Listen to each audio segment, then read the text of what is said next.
This was one that I found in Rolling Stone as a Matt Taibbi piece. The banks in London are being sued for LIBOR collusion again. So LIBOR, if you don't know, is the London Interbank Offered Rate. And so what's essentially going on, this is a very long, detailed story.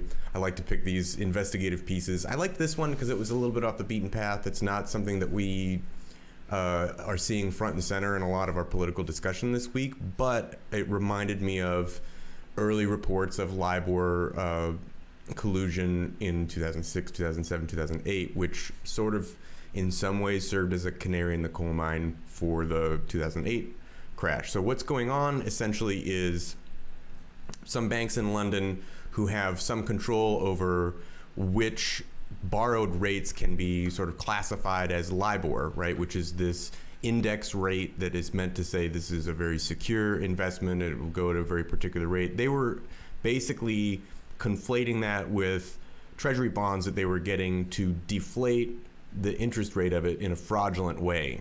So this is essentially very similar. It's complicated, but it's very similar to the credit default swap things, where back in 2008, where you're running a financial instrument through another financial instrument to give it a rating that is higher than its actual value to make it seem like a safer, lower, investment rate.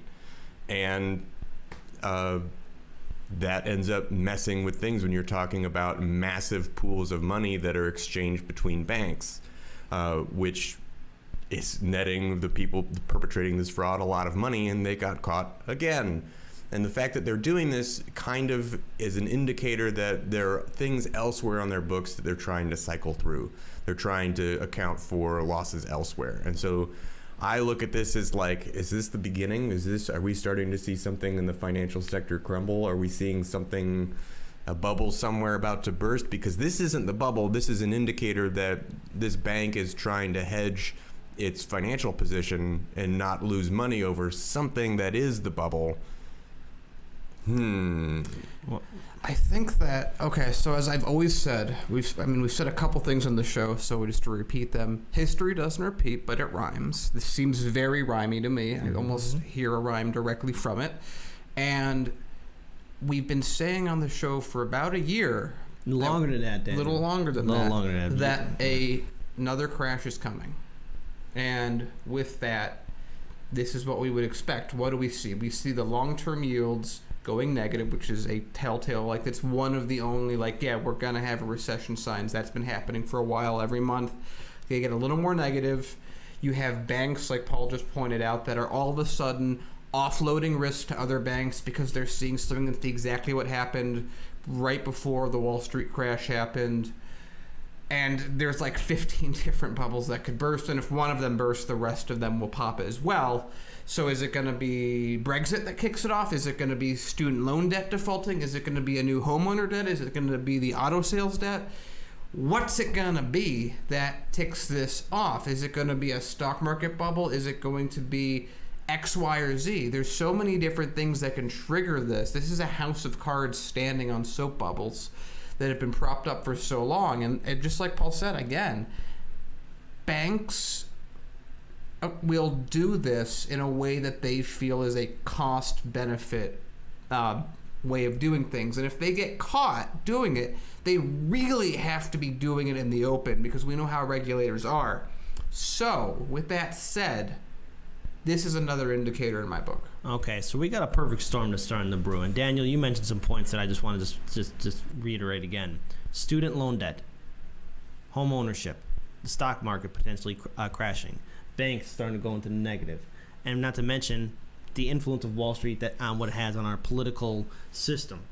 This whole system that we have built up right now, that the establishment has built up, thanks to neoliberalism and neoconservatism, is destined for failure. And the very fact you have something like this happening right now, do we dare want to call it the canary in the coal mine? Should people start panicking? I don't know, but my concern is this, is that should there be an economic collapse, a lot of people are going to get hurt. A lot of people are going to be devastated by it. We barely got out of the recession. Now, we didn't even solve the recession. Obama and his administration were touting around thinking that they fixed everything. But no, the banks got away scot-free. Wall Street is still walking around with its head held up high. And Trump and his administration is basically turning a blind eye to any of this stuff here. But it's not only just Trump and his administration, but it's the rest of the international community as well. This will be a global incident that will impact every single nation on the planet and will affect everyone. Everyone. I want to make one quick note on this. I think it's very important to remember. When Glass-Steagall was enacted, we didn't have these crash cycles. They just stopped. When you separate depositor money from investment banks, it turns out you make a much more stable financial system that can grow really, really well. But outside of that period, from Glass-Steagall to Glass-Steagall ending, you had the dot-com crash. 10 years later, you had the financial crash, and now we are 10 years later, and you go before that, every 10 years there was a crash. It's almost like a natural weather pattern that occurs, is without separating these monies apart, you will get a crash about every decade. And we are primed for it, and we have never been more invested into this crash. Yeah, and also, just a real quick historical fact. Who was the president that got rid of Glass-Steagall? Daniel. That'd be Clinton. Really? But Bill Clinton's a Democrat. He was for the people. For the people. Was he the first African-American president because he played saxophone? Yeah, bullshit. I mean, the standards were so low back then. I'm so glad that in this day and age, people can laugh at that and be like, wasn't that crazy that we thought that way? Yeah, and the thing is, Bill Clinton opened the doorway. Republicans at the time were foaming at the mouth. They wish they could have done something like that. But because somebody like Bill Clinton, who was basically a closeted Republican, was able to do this. And not to mention, deregulation of the banks and Wall Street went even further under the Obama administration. We all expected it. Even I, as a college student, was hoping that Obama would bring in regulation and stop the crash from happening and actually bring in change. But I mean, but Citigroup chose his cabinet, and so that was never Goldman Sachs too. Yeah. I want to add one thing before actually go do your thing. I wanted to point one more thing out. I mean, I'm not an economist, so I don't know that I did a great job explaining all the ins and outs of what's going on with this particular LIBOR scandal, but I thought this paragraph shed some light on it. It says, the action against JP Morgan Chase, Bank of America, Citigroup, Barclays, and numerous other banks uses both documentary evidence and data to argue that banks have been purposefully depressing interest rates. The idea would be to lower payouts to investors who are contractually due to receive LIBOR, while lessening the costs for LIBOR owners, many of whom are banks. So that's essentially what's going on, is fiddling with the behind-the-scenes numbers in a fraudulent way to make those that hold the potentially not great asset lessen their risk and pass that on to the people who are borrowing. Yeah. Also, who are paying back the borrowers. Okay, can we also agree that, and this is the other thing that I've been saying on this for a while, that the crash will guarantee Sanders the election.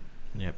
It's that simple. Because this is his entire platform, is that this is going to happen. And everyone else is going to look silly by comparison. And the thing is, we're not the only channel that's been saying that this crash is going to happen. A lot of progressive channels, independent channels, and I'm going to say some conservative channels have said the same thing too. I mean, it's a system that's set up for disaster. There's no plan. There's only short-term profit goals. That's Wall Street, the big banks, and major corporations' point of view. And the people who will end up holding the bag will be all of us. And I want to give one last note before we move to our next story, which is, you know who hasn't seen this coming? You know who has the most expensive advisors with the nicest tailor suits? Everyone on mainstream media. Remind yourself next year or year after when you're talking to people, only independent media saw this coming, and mainstream media hid it from you. Just remember that when it happens. Yep.